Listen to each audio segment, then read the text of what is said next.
Kim Chiu ay nagkaroon ng makabuluhang paglalakbay kamakailan sa Los Angeles.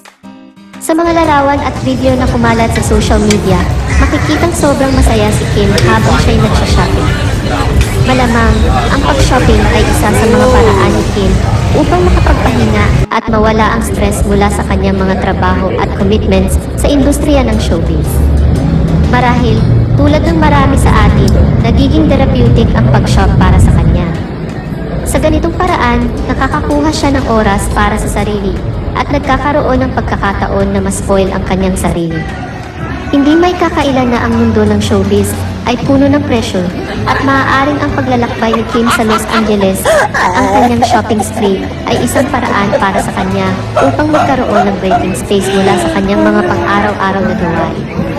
Ipinapakita nito na kahit gaano ang industriya ng showbiz, mahalaga pa rin ang self-care at pag-aalaga sa Ate sarili. Heidi. Mama Edit and Juliana herself. Oh my God, Juliana's having a vacation. I need a break.